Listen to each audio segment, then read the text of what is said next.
Video like जरूर कर लीजिए और ऐसे वीडियो लगातार फ्री में पाने के लिए चैनल को तुरंत सब्सक्राइब कर लीजिए और बेल आइकन को जरूर टैप कर लीजिए ताकि आगे भी सारे वीडियो आपको मिलते रहे। यूट्यूब में फॉलो करते हैं तो प्लीज ये वाला फ्री टेलीग्राम चैनल जरूर ज्वाइन कर लीजिएगा। सारे नोटिफिकेशन सारे अपडेट यहीं पे आते हैं, ध्यान रखिए। नमस्कार दोस्तों, एग्जाम प्रिपरेशन के यूट्यूब चैनल पर एक बार फिर से आप सभी का मैं प्रियंका बहुत बहुत स्वागत करती हूँ। आरओ री एग्ज़ाम के लिए हम लोग टेस्ट सीरीज सॉल्व कर रहे हैं जो कि डेली रात को 9 बजे आ रही है। उसी को फोकस करते हुए हम लोग आगे की क्लास कंटिन्यू कर रहे हैं। अगर आप न्यू हैं चैनल पर, ये क्लास डेली आप रात को 9 बजे देख सकते हैं, जिसमें आरओ का री एग्ज़ाम हो या यूपी पीसीएस हो, आप दोनों को टारगेट करते हुए यहाँ पर क्लास कर सकते हैं। ये आपको जो टेस्ट सीरीज दी जा रही है, अलग अलग मॉक टेस्ट हैं और उनसे जो इंपॉर्टेंट क्वेश्चन हैं वो मैं लेकर के करवा रही हूँ। तो मतलब आप इसमें सीरियल देख रहे होंगे कि बिल्कुल एग्जैक्ट सीरियल नहीं चल रहा होगा। 100 to 150 क्वेश्चन में लेकर के चलती हूँ और उसमें भी जो आपके क्वेश्चन नहीं आ सकते हैं वो मैं इनको स्किप कर देती हूँ, लेकिन जो मोस्ट इंपॉर्टेंट क्वेश्चन है वो मैंने रखे हुए हैं। तो डेली इस सीरीज को फॉलो कीजिए। इसमें ज़्यादातर प्रश्न वो मिलेंगे जो लेटेस्ट ट्रेंड रहा है एग्जाम पैटर्न का, जैसे कि क्रोनोलॉजी वाले क्वेश्चन, स्टेटमेंट वाले क्वेश्चन और स्टेटमेंट देकर के पूछना कि इनमें से कौन कौन से कथन सही हैं। ठीक है, इस तरीके के ऑप्शन दे दिए जाते हैं। हिस्ट्री हो, ज्योग्राफी हो, पॉलिटी हो, यूपी जीके हो, सारे सब्जेक्ट आप यहाँ पर कवर करेंगे। तो ध्यान से इस क्लास को देखिए। इसके साथ साथ आप टेस्ट सीरीज ज्वाइन करना चाहते हैं या पेड क्विज लेना चाहते हैं, कंप्लीट क्रैश कोर्स पाना चाहते हैं, इसके लिए आप स्टडी फॉर सिविल सर्विसेज का कोर्स ज्वाइन कर सकते हैं। ये पेड ग्रुप के लिए आपको नंबर्स प्रोवाइड किए गए हैं। व्हाट्सएप मैसेज के थ्रू या कॉल करके आप जानकारी ले सकते हैं। कोशिश कीजिए अभी जो आप पढ़ रहे हैं उसको रिवाइज कीजिए, साथ में अच्छे से प्रैक्टिस कीजिए। प्रैक्टिस के लिए आपको टेस्ट सीरीज अवेलेबल कराई जा रही है, जो कि आपको पता है जो अभी लेटेस्ट ट्रेंड रहा है यूपीपीएससी का और बदलता जा रहा है, तो उसके अकॉर्डिंग आप खुद को तैयार कीजिए। आप वही पैटर्न फॉलो कीजिए, ना कि आप अलग से ऐसा कंटेंट पढ़ रहे हो जो आपके एग्जाम के लिए इंपॉर्टेंट भी ना हो और आपका टाइम वेस्ट हो जाए। ठीक है, तो आपको अब इतना पता होगा, आप एग्जाम देते हुए इतना समझ गए होंगे कि आपको कैसा ट्रेंड और पैटर्न रहा है और कैसे आपको कंटेंट अपना चूज करना है। ठीक है, इसके अलावा मैं जानकारी देना चाहूँगी, अगर आप कोर्स लेना चाहते हैं स्टडी फॉर सिविल सर्विसेज का तो ऐप डाउनलोड कर लीजिए। ऐप से आपको कोर्स मिल जाएगा जिससे आप आसानी से परचेज कर पाएंगे और ज्ञान सर कूपन कोड अप्लाई करेंगे तो डिस्काउंट भी मिल जाएगा। जरूरी नहीं है आप कोर्स ही परचेज कर रहे हैं तभी आप तैयारी कर सकते हैं। अगर आप सेल्फ स्टडी कर रहे हैं तो टेस्ट सीरीज ले लीजिए या फिर जो यूट्यूब पे स्टडी फॉर सिविल सर्विसेज का चैनल है उसे फॉलो करते रहिए, वहां पर आपको टेस्ट सीरीज प्रोवाइड की जा रही है। ठीक है, तो दोनों आपके पास ऑप्शन अवेलेबल हैं, आप जैसे भी मेहनत कर सकते हैं उसे तैयार कीजिए। इस चैनल पर आपको जीएस के जो इंपॉर्टेंट कंटेंट है जैसे कि टॉपिक वाइज है वो दोपहर 1 बजे आता है और रात को 9 बजे प्रैक्टिस कराई जा रही है। ठीक है, तो ये प्रैक्टिस की क्लास में कंटिन्यू कर रही हूँ। आप डेली ऐसे ही क्वेश्चन देख सकते हैं जो मोस्ट इंपॉर्टेंट है और रेगुलर अगर आप इसको फॉलो कर रहे हैं ना, रिवाइज कर लेंगे डेफिनेटली, जैसे कि अभी पीसीएस के पेपर में भी क्वेश्चन थे और ऐसे आगे भी मिलेंगे आपको। ठीक, चलिए स्टार्ट करते हैं क्लास। 51st क्वेश्चन देखिए, यदि एक गेंद को लंबवत ऊपर की ओर फेंका जाए तो उसकी गतिज ऊर्जा शून्य होती है। ऐसा कब होता है? ऑप्शन ए है प्रारंभिक बिंदु पर, ऑप्शन बी है उच्चतम बिंदु पर, ऑप्शन सी है ए और बी दोनों और ऑप्शन डी है ना तो ए और ना ही बी। देखिए इसका राइट आंसर क्या हो जाएगा? इसका करेक्ट आंसर है ऑप्शन बी। यदि गेंद को लंबवत ऊपर की ओर फेंका जाए तो उसकी गतिज ऊर्जा उच्चतम बिंदु पर क्या होगी? शून्य हो जाती है। जैसे जैसे ऊपर जाता है स्थितिज ऊर्जा बढ़ती है और उच्चतम बिंदु पर जब पहुंचता है हाईएस्ट पॉइंट पर, तब क्या होता है, इसकी जो गतिज ऊर्जा है वो क्या होती है? घटती जाती है और कुल गतिज ऊर्जा स्थितिज ऊर्जा में परिवर्तित हो जाती है। इसलिए वहां पर क्या होगी, जो इसकी काइनेटिक एनर्जी है वो क्या होगी? 0 हो जाएगी। जैसे जैसे गेंद गिरेगी तो इसकी जो गतिज ऊर्जा है फिर से बढ़ने लगेगी और स्थितिज ऊर्जा जो है वो घट जाएगी। समझ में आ गया होगा। 52nd क्वेश्चन देखते हैं। निम्नलिखित में से कौन पशु कोशिकाओं में मौजूद होता है? तो कौन सा है जो एनिमल सेल में होता है? सेल वॉल, क्लोरोप्लास्ट, टोनोप्लास्ट या फिर लाइसोसोम? तो जब हम एनिमल सेल की बात करेंगे इसका राइट आंसर होगा ऑप्शन डी लाइसोसोम। क्या होगा? यहाँ पर लाइसोसोम पाया जाता है। सेल वॉल हो गया, क्लोरोप्लास्ट, टोनोप्लास्ट, ये सब किस में होता है? ये सब प्लांट सेल्स में आपने देखा होगा, लेकिन एनिमल सेल में ये प्रेजेंट नहीं होते हैं। ध्यान रखिएगा, ये डिफरेंसेस हैं। जब सेल में डिफरेंस दिया जाता है एनिमल सेल या प्लांट सेल में, तो ये प्लांट सेल में होते हैं। सेल वॉल आपने देखा होगा, हमारे जो एनिमल सेल हैं या ह्यूमंस में भी आप देखेंगे तो सेल मेम्ब्रेन होती है। ठीक है, कोशिका झिल्ली होती है। फिर 53rd क्वेश्चन देखते हैं। अब एक कथन है, सेशन है, दूसरा उसका रीजन है। देख करके सही आंसर कोड करेंगे। तो चंद्रमा पर दो व्यक्ति एक दूसरे को नहीं सुन सकते क्योंकि चंद्रमा पर गुरुत्वाकर्षण जो बल है वो अनुपस्थित है। कौन सा उत्तर सही है? तो देखिए क्या होता है, चंद्रमा पर दो व्यक्ति एक दूसरे की आवाज नहीं सुन सकते, ये सत्य है, क्योंकि चंद्रमा पर कोई वायुमंडल नहीं होता, ना कि गुरुत्वाकर्षण बल अनुपस्थित है। तो ध्वनि को चलने के लिए एक माध्यम की आवश्यकता होती है। आप सभी को पता है कि ध्वनि चलेगी तो उसके लिए एक मीडियम की जरूरत होगी, लेकिन वातावरण या फिर जो वायु है, अगर इसका अभाव होगा तो क्या होगा, मीडियम नहीं मिल पाएगा साउंड को ट्रेवल करने के लिए। इसलिए चंद्रमा पर क्या होता है, एक व्यक्ति दूसरे व्यक्ति की बात नहीं सुन सकता है। चंद्रमा में गुरुत्वाकर्षण बल है, अपना ग्रेविटेशनल फोर्स चंद्रमा का भी है। कितना है, जो अर्थ का है, अर्थ का 1/6 है। तो हर प्लेनेट का, हर स्टार का, या जो भी सैटेलाइट है, इनका सबका अपना ग्रेविटेशनल फोर्स है, बस डिफरेंस होता है ग्रेविटेशनल फोर्स में। ठीक है, तो यहाँ पर जो आंसर होगा वो हो जाएगा ऑप्शन बी, क्योंकि ए सही है और आर गलत है। 54वां क्वेश्चन है, निम्नलिखित में से कौन सा हार्मोन लाल रक्त कोशिकाओं के उत्पादन को उत्तेजित करता है? Which of the following hormones stimulates the production of RBCs? Serotonin, renin, erythropoietin और मेलाटोनिन। देखते हैं इसका राइट आंसर क्या होगा। इसका राइट आंसर है ऑप्शन सी, इरिथ्रोपोइटिन। ठीक है, तो इरिथ्रोपोइटिन क्या है, ये याद रखिएगा, ये हार्मोन है जो आरबीसीज हैं, ठीक है, इनको क्या करता है, स्टिमुलेट करता है इनका प्रोडक्शन। ठीक है, इरिथ्रोपोइटिन एक ग्लाइकोप्रोटीन हार्मोन होता है जो गुर्दे के ऊपर होता है, किडनीज के ऊपर पेरिट्यूबुलर सेल्स, इनके द्वारा निर्मित होता है। इरिथ्रोपोइटिन जो आरबीसीज हैं इनका क्या करता है, रेगुलेशन करता है। तो सेरोटोनिन क्या करता है, ये प्राकृतिक रसायनों में से एक है जो मूड होता है ना, उसको नियंत्रित करता है। और मेलाटोनिन क्या करता है, तो ये भी एक हार्मोन है। ठीक है, ये क्या करता है, मस्तिष्क में जो अंधेरे के जवाब में पैदा होता है, अंधेरे का हार्मोन भी इसे कहते हैं। तो ये क्या होता है, सर्केडियन लय के समय नींद में मदद करता है, अंधेरे में क्या होता है, नींद के लिए ये हेल्प करता है। नेक्स्ट एक रेनिन भी दिया गया है। तो रेनिन क्या होता है, ये भी किडनी द्वारा सिक्रीट होता है और जो ब्लड प्रेशर है इसको रेगुलेट करने में इसका एक रोल होता है। राइट आंसर यहाँ पर ऑप्शन सी है। 55वां क्वेश्चन देखिए, निम्नलिखित कथनों पर विचार करें। पहला स्टेटमेंट है, ध्वनि की तारत्व ध्वनि तरंगों की आवृत्ति पर निर्भर करती है। Pitch of sound depends on frequency of the sound waves. Second है, ध्वनि की तीव्रता ध्वनि तरंग के आयाम से निर्धारित होती है। Loudness of sound determines by the amplitude of a sound wave. अब इनमें से कौन सा कथन सही नहीं है पूछा गया, इसमें इनकरेक्ट पूछा गया। ठीक है, चलिए देखते हैं इसका राइट आंसर क्या हो जाएगा। इसमें कोई भी गलत नहीं है, दोनों स्टेटमेंट करेक्ट हैं, इसलिए हम क्या करेंगे, ऑप्शन डी चूज़ करेंगे। ध्वनि की तीव्रता या पिच ऑफ जो साउंड है वो डिपेंड करता है फ्रीक्वेंसी ऑफ साउंड वेव्स, और जो लाउडनेस है साउंड की वो डिटरमाइन करता है एम्पलीट्यूड ऑफ जो साउंड वेव्स है, उनसे हम लोग डिटरमाइन कर सकते हैं। 56वां क्वेश्चन देखिए, निम्नलिखित में से कौन सी मानव शरीर में सबसे बड़ी इन अंतःस्रावी ग्रंथि है जिसे हम एंडोक्राइन ग्लैंड बोलते हैं? थायराइड ग्लैंड, पीनियल और पिट्यूटरी है और पैराथायराइड है। तो देखिए क्या होता है, जो थायराइड है वो शरीर के सबसे बड़ी अंतःस्रावी ग्रंथि एंडोक्राइन ग्लैंड बोलते हैं, और यह हार्मोन स्रावित करती है जो तरल पदार्थों का उपपचय होता है, कैल्शियम के स्तर को जो नियंत्रित करना है वो किसके द्वारा होता है, इसी थायराइड ग्लैंड के द्वारा होता है। ऑप्शन ए करेक्ट है। तो मानव शरीर की सबसे बड़ी जब अंतःस्रावी ग्रंथि की बात होगी तो आपको थायराइड ग्लैंड याद रखनी है। 57वां क्वेश्चन देखिए, निम्नलिखित का मिलान करें। एक तरफ कुछ जो ब्रांचेस हैं साइंस की वो दी गई हैं और उनमें किन का अध्ययन करते हैं वो है। तो एग्रेस्टोलॉजी है, कॉन्चोलॉजी है, फाइकोलॉजी है, ऑर्निथोलॉजी है। एक एक करके मैच करेंगे, कोई एक भी आपको लर्न हुआ करे तो आप उसे मैच करेंगे। सबसे पहले आपने याद किया होगा ऑर्निथोलॉजी और फाइकोलॉजी के बारे में, मुझे लगता है आपको याद होगा। तो फाइकोलॉजी किसका अध्ययन होता है, शैवाल का अध्ययन होता है, और ऑर्निथोलॉजी में हम लोग पक्षियों का अध्ययन करते हैं। दो को मैच कर सकते हैं। ठीक है, तो स्टडी ऑफ बर्ड्स और स्टडी ऑफ एल्गी हमने देख लिया है। इसका राइट आंसर देखिए क्या हो रहा है। तो बी का 3 है, सी का 2 है और डी का 1 है, ए का 4 है। ऑप्शन सी करेक्ट है। एग्रेस्टोलॉजी में हम लोग घास का अध्ययन करते हैं। कॉन्चोलॉजी जो होता है वो मोलस्क का, जो स्टडी ऑफ मोलस्क है वो किस में आएगा, कॉन्चोलॉजी में आएगा। ठीक है, राइट आंसर हो जाएगा ऑप्शन सी। 58वां क्वेश्चन देखते हैं, निम्नलिखित में से कौन सा जोड़ा सही सुमेलित नहीं है। अभी इनकरेक्ट पूछा गया है, साइंस के इंपॉर्टेंट क्वेश्चन है, इनको आप प्रिपेयर जरूर कर लीजिएगा।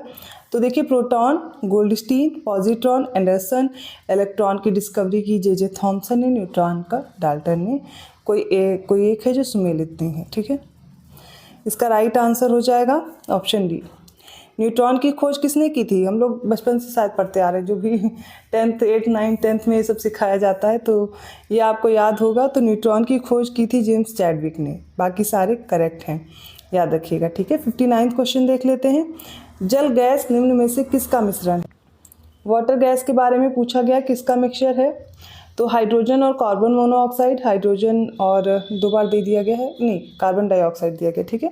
हाइड्रोजन और मीथेन है और हाइड्रोजन और ऑक्सीजन है। ये सिंपल कुछ क्वेश्चन आते हैं ना तो स्कूल टाइम की याद आ जाती है कि लगता है ये सब तो हम लोग बचपन से पढ़ते आ रहे हैं, और ये क्वेश्चन अगर गलत हो रहे हैं तो फिर दिक्कत की बात है, क्योंकि जो भी साइंस के क्वेश्चन है वो ज़्यादातर आप देखेंगे सिंपल होते हैं। 10th लेवल तक की जो साइंस अगर आपने ढंग से पढ़ा है स्कूल टाइम पे, तो मुझे नहीं लगता बहुत ज़्यादा मेहनत करने की ज़रूरत है, क्योंकि देखिए जो सोशल साइंस वाला सब्जेक्ट होता है उसको हम लोग बहुत हल्के में लेते हैं, उस समय नहीं पढ़ रहे होते। खैर अब पढ़ना पड़ रहा है कॉम्पिटिशन के लिए, लेकिन साइंस है और बाकी सब्जेक्ट्स आपने अच्छे से पढ़े होंगे मुझे लगता है, तो ये क्वेश्चन आप शायद कर पा रहे होंगे। तो वाटर गैस के बारे में पूछा है, इसीलिए मैंने शायद कहा, क्योंकि ज़रूरी नहीं सभी ने सही से पढ़ा हो उस टाइम पे। तो अभी आप लोग जो पढ़ रहे हैं उन क्वेश्चन को ढंग से करते चलिए। इसका देखिए राइट आंसर क्या होगा? हाइड्रोजन और कार्बन मोनोऑक्साइड, इसको हम क्या कहते हैं? वाटर गैस कहते हैं। अगला प्रश्न देखिए, निम्नलिखित में से किसे प्रोटीन का कारखाना कहते हैं? फैक्ट्री ऑफ प्रोटीन पूछा गया है। आपने साइंस में कुछ चीज़ें जैसे बायोलॉजी की पढ़ी होंगी, फैक्ट्री जैसे कि power house of the cell हो गया, सुसाइडल बैग हो गया, और फैक्ट्री ऑफ प्रोटीन हो गया, factory of kitchen of the cell हो गया। ये कुछ फैक्ट्स हैं, सिंपल सी चीज़ें, इनको आप याद कर लीजिए, इजी ही है। Ribosome, centrosome, lysosome, nucleoplasm. तो देखिए राइबोसोम क्या करता है? प्रोटीन बनाता है। राइबोसोम जहाँ पर है वहाँ पर प्रोटीन का फॉर्मेशन होता है, इसीलिए इसको हम फैक्ट्री ऑफ प्रोटीन कहते हैं। अब से आपको राइबोसोम याद रहेगा, ठीक है, इसको याद रखिएगा। इसकी खोज भी आप याद कर लीजिए, जी पलाडे ने की थी। कुछ नहीं याद है तो पलाडे याद कर लीजिए, 1955 में किया था, ठीक है।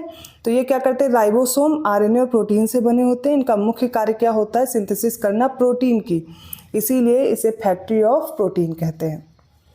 61वां क्वेश्चन की ओर बढ़ते हैं। निम्न में से कौन सा पादप हार्मोन सूखे तनों में वाष्पीकरण की दर को कम कर देता है? In which of the following plant hormones decreases the rate of evaporation in dry stems? ट्रोमेटिन है, एब्सिसिक एसिड है, कैलिन्स है और फ्लोरिजेंस है। राइट आंसर है इसका ऑप्शन बी, एब्सिसिक एसिड। कुछ लोग तो ये टर्म शायद पहली बार सुन रहे होंगे, थोड़ा अजीब लग रहा होगा प्लांट के बारे में, लेकिन याद करना है, आप 1-2 बार पढ़ेंगे तो ये हैबिट पे हो जाएगा। तो एब्सिसिक एसिड करता क्या है? देखिए इसकी उपस्थिति से क्या होता है, जो स्टेम है इसकी वृद्धि धीमी हो जाएगी। इस हार्मोन का उपयोग किया जाता है बीजों और कलियों के अंकुरण की जो गतिविधियां हैं इनको कम करने के लिए, ठीक है, तो रोकने में करते हैं। दूसरी और अगला काम क्या है इसका? सूखे तनों में या छिद्रों को बंद करने के लिए सक्रिय करता है, जिसके द्वारा क्या होता है? वाष्पीकरण, जो इवेपोरेशन। देखिए क्या होता है, आपने स्टोमेटल ओपनिंग पढ़ी होगी, ट्रांसपिरेशन की प्रोसेस होती है।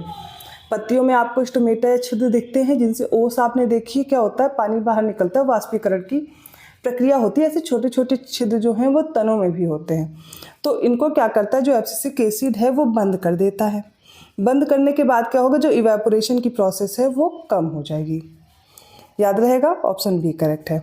अच्छा, इसमें एक कैलेंस भी दिया गया, उसके बारे में याद कर लीजिए कि इसका उपयोग किस में करते हैं? कि पौधों के अन्य अंगों की वृद्धि को नियंत्रित करने के लिए इसका प्रयोग करते हैं, ठीक है। और फूलों के खिलने इस्तेमाल होने पर फ्लोरिजेंस क्या करता है? पत्तियों में बनते हैं ये जो फ्लोरिजेंस होते हैं, तो फूल खिलने के समय इस हार्मोन की ज़रूरत होती है। ये क्या करता है? फूल खिलने वाला हार्मोन भी बोलते हैं, क्योंकि इसे खिलने में मदद करता है। कुछ और भी इंपॉर्टेंट फैक्ट्स जो रहते हैं वो मैं इसमें बताने की कोशिश करती हूँ। आई होप आपको समझ में आ रहा होगा। कहीं भी डाउट रह जाता है तो आप मुझसे पूछ लीजिएगा। 62वां क्वेश्चन देखिए, बेरी रोग किस विटामिन की कमी से होता है? सिंपल सा इजी सा क्वेश्चन है। B7, B5, B1, B6। तो बेरी किससे होता है? विटामिन B1 जिसे हम थायमीन बोलते हैं उससे होता है, और राइट आंसर ऑप्शन सी है, इजी है, ठीक है। 63rd देखिए, ब्रेकीथेरेपी का उपयोग किस उपचार में करते हैं? क्षय रोग, कैंसर, गुर्दे की पथरी या फिर हृदय रोग? तो कैंसर के ट्रीटमेंट में ये ब्रेकीथेरेपी का यूज़ होता है। एक तरफ के आंतरिक विकिरण थेरेपी होती है। इसका उपयोग अक्सर करके सिर और गर्दन, सिर हो गया, गर्दन हो गया, प्रोस्टेट वगैरह हो गए, आँख के कैंसर के इलाज के लिए, या फिर यूट्रस वगैरह हो गया, इनके इलाज के लिए इसमें ब्रेकीथेरेपी का यूज़ किया जाता है। और इसको हिंदी में भी ब्रेकीथेरेपी ही दिया गया, आपको ऐसे ही पढ़ना पड़ेगा। 64th क्वेश्चन देखिए, कुछ वाइटामिन दिए गए हैं और इनके साइंटिफिक नेम से हमें मैच करना है। विटामिन ए है, B3 है, K1 K2 ऐसे दिया गया है, इनको हम लोग मैच करेंगे। अब आप लोग सोच रहे होंगे K1 K2 तो पढ़ा नहीं था, ये कहाँ से आ गया, तो पढ़ लीजिए आज, ठीक है। विटामिन ए को क्या बोलते हैं? रेटिनॉल।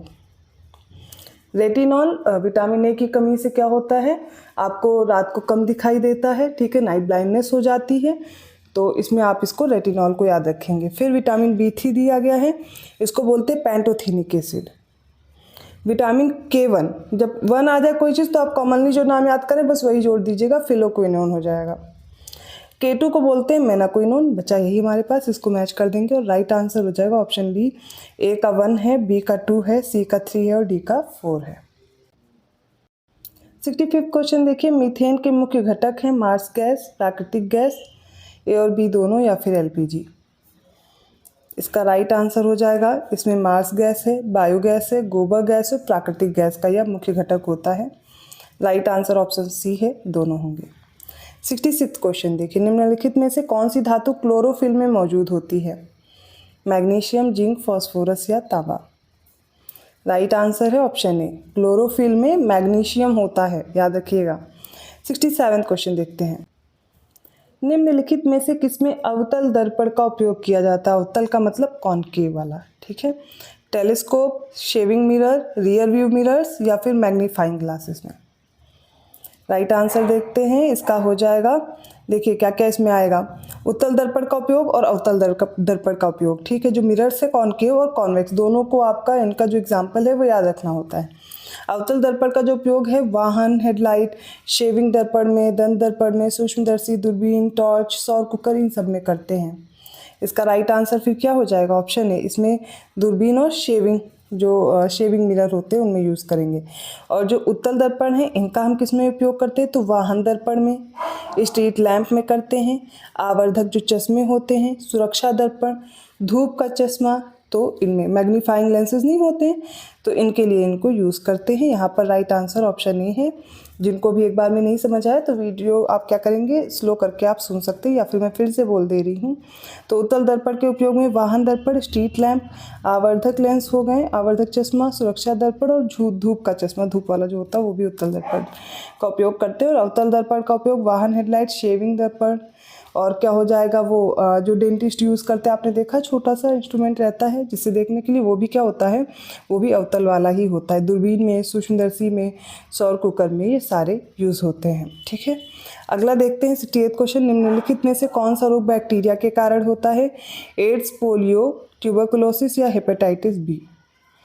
इसका राइट आंसर हो जाएगा ऑप्शन सी, बैक्टीरिया से ट्यूबरकुलोसिस होता है और इसका कॉजिंग एजेंट है माइकोबैक्टीरियम ट्यूबरकुलोसिस, ठीक है। तो याद रखिएगा माइकोबैक्टीरियम ट्यूबरकुलोसिस होता है और ये बैक्टीरिया है एक तरह का क्षय रोग जिसमें फेफड़े प्रभावित होते हैं। एड्स, पोलियो, हेपेटाइटिस बी, देखिए एड्स भी क्या होता है, वायरस से होने वाली डिजीज़ है, तो ये बाकी वायरस से होने वाली डिजीज़ है, याद रखिएगा।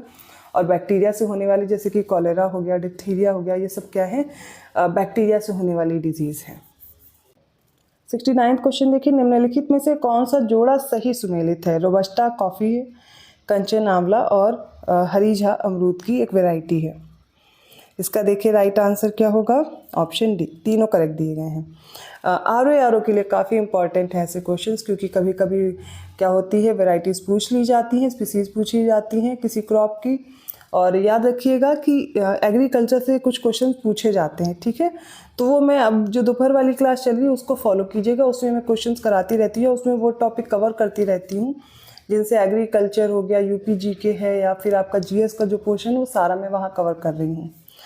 अगला प्रश्न है, स्वदेशी रूप से विकसित जो टीका है हवेशियोर, ये किस बीमारी को रोकेगा? हेपेटाइटिस ए, बी, सी और उपरोक्त सभी दिए गए हैं। तो इंडियन इम्यूनोलॉजिकल लिमिटेड ने हाल ही में क्या किया है, भारत का पहला स्वदेशी रूप से विकसित हेपेटाइटिस ए वैक्सीन बनाया है जिसे हेवेशियोर कह रहे हैं। तो हेपेटाइटिस ए के लिए है ऑप्शन ए करेक्ट है। हेपेटाइटिस ए में क्या होता है, तो लीवर से रिलेटेड डिजीज़ है जो दूषित भोजन या फिर पानी से फैलता है। ये आज के इंपॉर्टेंट क्वेश्चंस हैं, आई होप आपको समझ में आए होंगे। नंबर ऑफ़ क्वेश्चंस मैंने इंक्रीज़ किए हैं, टाइम भी बढ़ाया है आपके इस वीडियो का, और हर क्वेश्चन का मैं कोशिश करती हूँ जितना ज़्यादा से ज़्यादा एक्सप्लेन कर सकूँ वो भी करती हूँ। तो आपके इससे जो ऑप्शन दिए गए हैं उससे और भी चीज़ें आपकी प्रिपेयर हो जाएंगी। वीडियो कैसा लगा प्लीज़ कमेंट करके ज़रूर बताइएगा। आप सभी के मैं कमेंट देखती हूँ और इसमें आप लोग काफ़ी सपोर्ट कर रहे हैं। बहुत अच्छे अच्छे कमेंट आते हैं क्लासेस के बाद, देख करके अच्छा लगता है।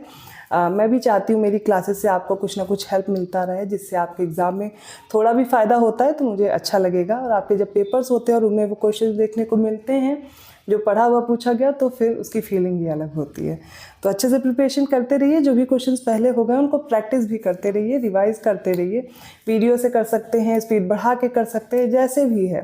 पर एक बार पढ़ने से कुछ चीज़ें रह जाती हैं, दोबारा सुनने से क्या होगा, वो याद रहेगा। और भी कोई चीज़ आपको अगर लग रहा है, कोई डाउट है प्रिपरेशन से लेकर के या कुछ और क्वेश्चन से, आप कमेंट कर सकते हैं। मैं अलग से वीडियो में आप वो इन्फॉर्मेशन प्रोवाइड कर दूंगी। पेड कोर्स के लिए डिस्क्रिप्शन बॉक्स में नंबर दिए गए हैं, आप उन पर कॉन्टैक्ट कर सकते हैं। ऐसे ही क्वेश्चन के साथ मैं मिलती हूँ नेक्स्ट वीडियो में। तब तक के लिए धन्यवाद।